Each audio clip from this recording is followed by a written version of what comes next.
This is San Francisco. Welcome back to San Francisco. The family members of the guests on today's show, as well as my own grandparents, were rounded up 81 years ago and scattered in concentration camps from Hawaii to Arkansas. Mostly they came from California because California is where most Japanese Americans lived.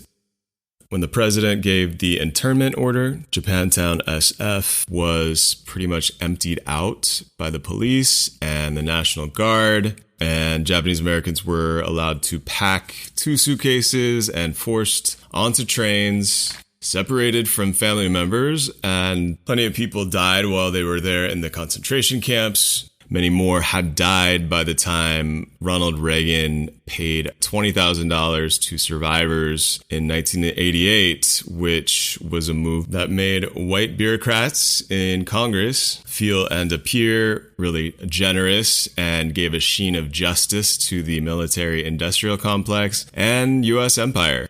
Japanese Americans are the only ones to get this sort of reparations. Today, the concentration camps are known as detention centers on the border of the U.S. and Mexico, where victims of the war on brown immigrants are caged, and their bodies are used to enrich the contractors of ICE and Homeland Security in a similarly racist system to the one that existed 81 years back. We know that immigration prisons and the number of kids in cages being separated from their families at the border is growing, and it's more obvious now that Democrats are fine with this. Back in 2018, San Francisco Mayor London Breed was hailed as a progressive hero for saying she, quote, wouldn't mind going to jail to protect immigrants from ICE. But as we know, politicians are paid to lie, and London Breed has since declared that, quote, too much compassion is San Francisco's number one problem, and she blames the Bay's overdose crisis on people migrating from Honduras, as we covered in the episode with Nestor Castillo. Jan Tokumaru and Kimi Maru are here to talk about the fight to close modern concentration camps, and why it's a fight that everyone should care about, but in particular, why Japanese Americans should care. How did you each get involved in this organizing, and what is your personal connection to the work? Well, my grandparents and family were incarcerated in Roar. Roar is in Arkansas, and that was during World War II, way back when, before I was born. And since then, I was deeply influenced by the civil rights and the anti-Vietnam War movements. But in terms of learning about the camps, I didn't learn until I was a teenager to a young adult, and then later got involved in the fight for reparations for Japanese Americans who were incarcerated in World War II. I worked with NCRR, Nikkei for Civil Rights and Redress now, but at that time, we founded the organization as National Coalition for Redress and Reparations. In fact, that's one of our predecessor organizations to Nikkei Progressives. One thing that kind of has resonated with me since the redress movement for Japanese Americans is the fact that, I've always heard, history repeats itself, and we don't want history to repeat itself. We want new things to change. However, someone once said that history doesn't repeat itself, but it rhymes. And that really struck a chord with me in terms of learning about the many waves of immigrant struggles for asylum and against family separation. That this has been happening over the decades of my life, and certainly before that as well. So I learned a lot and was inspired by the organizers, the youth who were organizing for the DREAM Act and DACA. And now, the DACA fight still goes on in the courts with the far right against the far right. And then just lastly, the Muslim ban became one of the impetus events to organizing of Nikkei Progressives. So we formed in 2016 as a grassroots organization. We're all volunteer, multi-generational, and we're a community organization. We do not operate under any agency of any kind. It's straight community grassroots. And of course, our mission includes engaging and uniting in the Nikkei community to stand against injustice, inequality, and white supremacy in any form. So we work in solidarity with others for a more just society. So I'll leave it to Kimi on her part.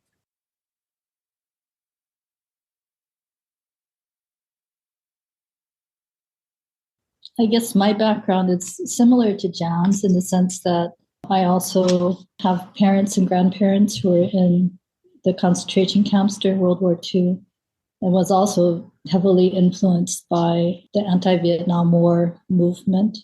For myself, my parents were very much against the Vietnam War and made my brothers and myself start going to anti-war marches at a very young age. So I kind of grew up marching in the streets of San Francisco, also got involved in the redress movement. And that's where I learned about my family's experiences in camp. Through working in the redress movement, my parents also got involved with it as well. And my grandmother and mother both submitted written testimony during the commission hearings during the redress movement. So you both have very, deeply personal connections to this work. I myself, I'm Issei Santa Yansei, fourth generation Japanese American. My grandparents and great grandparents also were in the internment camps in Washington State and also here in California. For me, it just seems like such an obvious connection, like the detention centers, detention camps, what's going on at the border, it is deeply connected, just happens to be people with slightly different shade of skin. I even had a great grandfather who, in order to get up to the Monterey canneries and start working there like 100 years ago, came up through Mexico on a big steamer ship from Japan because his family was very, very poor in Japan. And so in seeking potentially a better life, he came up to Monterey via a ship that ported in Mexico and then came up when it was a bit easier to get across the border at Mexico. From your point of view, how do you see immigration detention today and Japanese internment sort of overlap? One very similar situation was that right after Pearl Harbor was attacked, when the FBI started rounding up people who they felt were leaders, business owners, any community leaders, family association heads, they rounded up all these people, both in Hawaii and in the West Coast, and put them into these Department of Justice camps, which, were located, we're not talking about the regular 10 concentration camps. These were places in Tuna Canyon, which is right here in LA, Griffith Park, Crystal City, Texas, Fort Missoula, Montana, Santa Fe, New Mexico, and Bismarck. So these were places where, the men were taken. And in a lot of cases, the families didn't even know where they were. They weren't told by the FBI and, for weeks or even months. And then in some cases, years, the families were separated from their fathers and didn't know what happened to them. And then during camp, I'm sure you're familiar with the questionnaire, question 27 and 28, which people had to answer. And those who answered no on those two questions were taken to Tule Lake. So that split up a lot of families right there. Some families were, half the family was deported back to Japan, but many families were separated because of those two questions and having to answer them. For non-Japanese Americans, could you just briefly talk about what those questions entailed? Question 27 was, do you forswear any allegiance to the Emperor of Japan? And the other one was whether you're willing to serve. Yeah, serve in the military. Yeah, that's right. Right. Yes. Many people answered no to both questions. And from my standpoint, rightfully so, here they were in a concentration camp. They had no due process. They were forced lost all their belongings, businesses, everything, houses, all property, forced into a situation and being called, enemy aliens, being accused of espionage and other things which have never been proven. Not a single case was ever brought or won. And yet here they're being asked to serve in the military, to represent the country that's imprisoning them. That to me is pretty horrific to even expect that people would say yes to those questions. Not to mention that the majority of incarcerees, those who were incarcerated, were American citizens. Some who had gone to school learning a lot about the myths of U.S. citizenship. So, so a lot of contradictions came to a head when it came to the questionnaire that was, that was talked about, and the answers of no and no. Just to add to some of the ways of overlap, those migrants who are seeking asylum and or economic or even climate justice, escaping other dangerous, life-threatening situations. For the Japanese Americans in the United States, we were here. We were already here, and it was families. It wasn't just, the first round of incarceration were the leaders of the community and men. And then it was entire families, including babies and everything.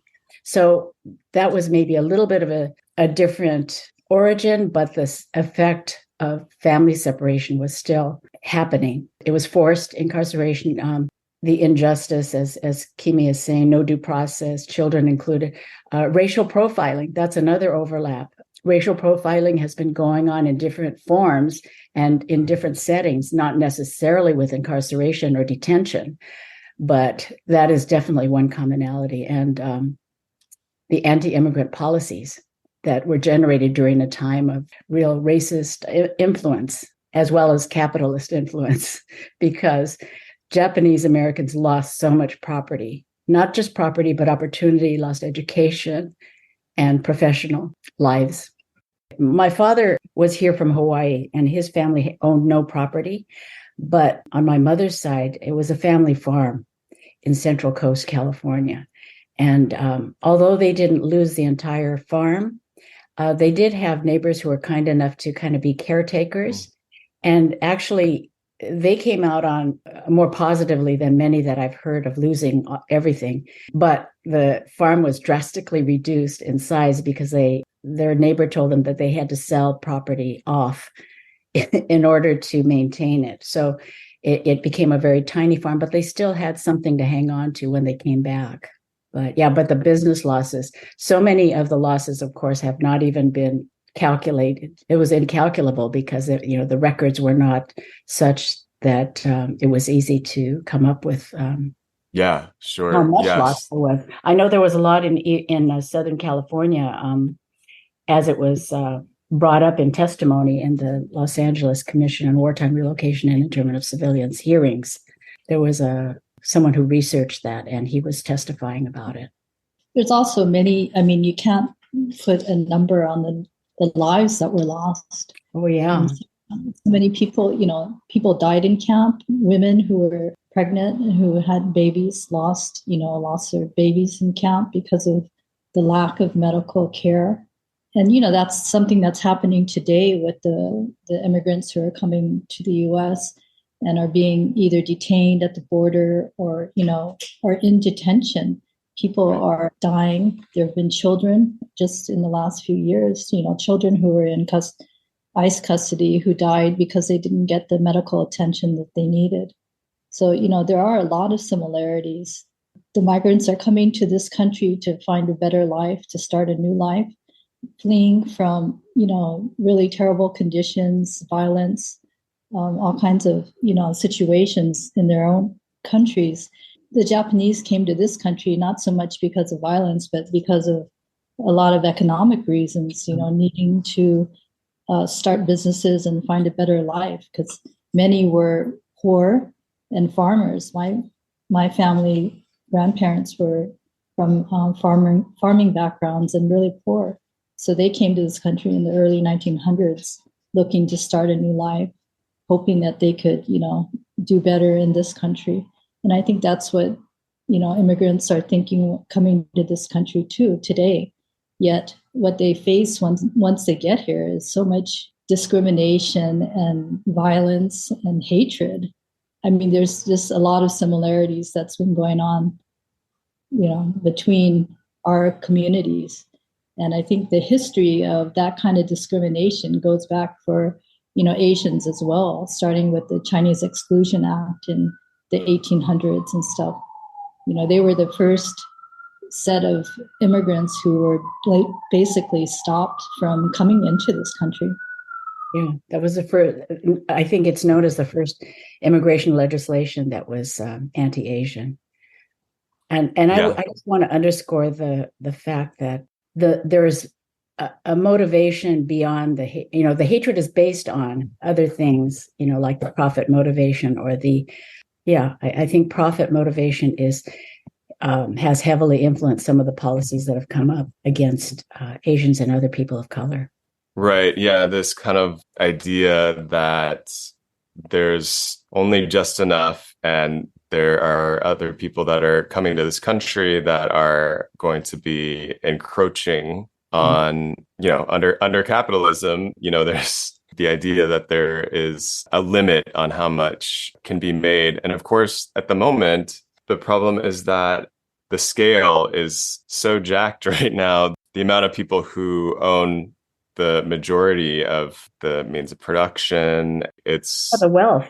Yeah, there's a huge gap. I think you've been giving some really good context as to why people choose to move to the US, even in the face of knowing that when they get here, it's not going to be open arms, but people choose to do it. And in part, that's because of US policies. And I was wondering if you could speak a little bit about that.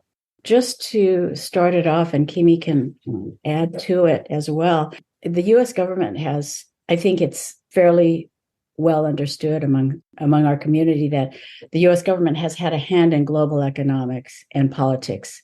I think there's very little question about that. And in our lifetime alone, I mean, it didn't start with our lifetime, as long as it may have been, we've seen the influence in Southeast Asia and certainly in Latin America. And I think about the refugee crisis, quote, refugee crisis, following the U.S. intervention in Southeast Asia. The U.S. government kept people in refugee camps on the continent in Asia before transporting them to the U.S. with the promise of safety and refugee status. Well, there were also refugee camps here in the U.S. I was living in San Diego during the 80s and 90s, and I worked for a public utility. So I came into so much public hatred of Southeast Asians for being here in the U.S. And yet it's a military town where people were involved in, going to war in Southeast Asia. It's just that it was horrific to experience that hate, which also extended to Asian American community as well. But that promise that faded away, along with the added conditions like drug wars, poverty in the neighborhoods that people of color were driven to. So neighborhoods were sort of created of poverty. Then the harsh crackdown on drugs while lacking economic and social services for the skyrocketing needs. I say skyrocketing needs because I've heard, we have in our immigration work, have been in conference with other immigrant rights groups. For example, in Georgia, Advancing Justice, Asian Americans Advancing Justice in Atlanta, where we talked with immigrants there, Asian American immigrants there, who were talking about how their families were, dropped into neighborhoods they had the most challenges. And in order to survive, they had to do things that, maybe weren't their first choice, but it caused more social ills within the community and pain. It fed right into the mass incarceration and the culture of the carceral culture of the prison system in the U.S. Yet another reflection of the system that we have. I was wondering if you all could talk about some of the recent actions or campaigns that activists in the U.S. have been taking to help people who are seeking asylum here. Well, some of the things that we've been involved with has been to try to get these detention centers shut down. Like Nikkei Progressives is a member of the Shutdown Adelanto coalition. Adelanto is like the largest detention center on the West Coast, west of the Rockies. And so we've been working in this coalition to try to get it shut down, as well as expose a lot of the inhumane treatment of people who are inside the detention center. During COVID, they used this chemical called HDQ neutral, and it's actually a pesticide that they were spraying inside the detention center, supposedly to make it sanitary, but they were actually spraying it right around people. And it was just causing all kinds of respiratory problems. No ventilation. Yeah, no, I mean, it just caused a lot of medical problems for the detainees in there. And they weren't given any kind of medical help. And they were spraying this stuff like every few hours. And so people were being exposed to like really terrible chemicals that to this day, some of them are still feeling the, effects of that and are still suffering from the use of that. We've been trying to expose that kind of treatment, as well as get different congressional people on board to see the importance of shutting down that detention center as well as others. And so that there have been different town hall meetings to try to educate the public as well as these congressional leaders about the situation in these detention centers. And then other just more concrete, aid kind of things that we've been doing since like 2019 is doing various campaigns for donations and donations of both money as well as items that are needed for people at the border and in the shelters all around, when they come into this country. So right now, I don't know if you've heard, but there have been 20 buses that have been sent from Texas, from Governor Abbott to Los Angeles of people from the border. These are asylum seekers. And because California and Los Angeles is a sanctuary state and sanctuary city, he's sent these busloads of people here, basically using them as like political pawns. And it's really disgusting that they're trying to use human beings as props. But in any case, the people have come here. Many of them are families with children. And so there's a coalition called LA Welcomes Coalition, which is composed of many church groups and community and immigrant rights organizations that have been welcoming them and finding shelter for them and providing, needed supplies like toiletries and clothing and toys for the children, medical supplies. So we've been participating in trying to help with that effort as well, to help people just in a more immediate sense. We just did a donation drive last Sunday, actually. Many boxes of toiletries and supplies that people needed that we donated to a church, which is distributing those supplies out to the people who are recently arrived. Before I let you go, could you mention some of the companies and or politicians, you mentioned Greg Abbott in Texas, who might actually profit off of making the asylum seeking process harder, who might profit off of building more detention centers or building a longer border wall, making the border more militarized? Who are the people who are gaining from this? I could start and then Jan, you can chime in. Well, the largest companies or corporations that are benefiting from these detention centers is the GEO Group, Core Civic. Then there's another one called the LaSalle Corporation and Management and Training Corporation. Those are the four largest corporations that are running these private detention centers that are contracted with ICE. And they've just in the past few years, especially since the pandemic, they're making billions in terms of profits from the government to detain people. In terms of politicians who are benefiting from this, Kevin McCarthy, the former Speaker of the House, Republican from California, received $21,765 in donations from these private prison groups. Rick Scott of Florida has received the highest amount of donations from these prison groups in the realm of like $80,000. He's a Republican from Florida. And then Henry Cuellar, who is a Democrat from Texas. All these people have been receiving large donations to their political campaigns from these private corporations that are running these detention centers. Thanks. Yeah, no, I think it's so helpful to track, who's receiving the money. These are cases where the politicians could be turning this down, and that would signal, okay, we're not interested in helping these corporations achieve their goals, which is, of course, higher profits. Yeah, absolutely. That brings up that complication of private contractors because there's no regulation. It's just they contract out and ICE is not worried about it. It's just off their plate. I guess I'm being a little subjective, a little judgmental, but, we can't control it. We've tried lobbying to get rid of private contracting so that the government could be held to public accountability, but we can't do that with the private corporations.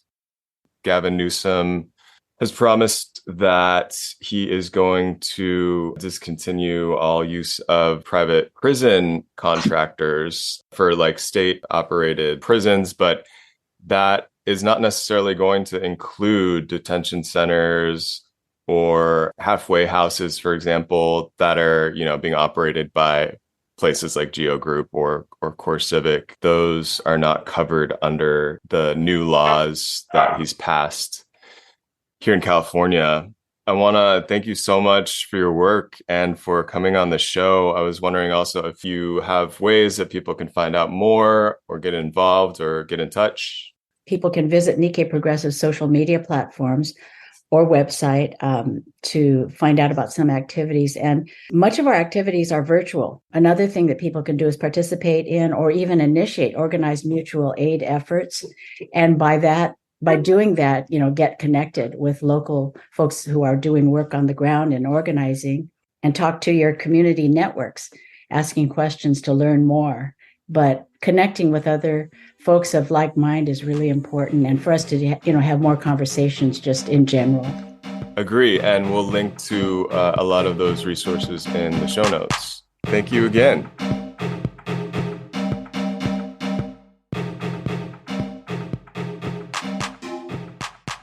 Thank you for listening to Sad Francisco. The show is produced by Toshio Moronic and edited by Caitlin Wood. If you like the show, please go to patreon.com/Sad Francisco to help us out. You can also find all of our past episodes there. See you next time in Sad Francisco.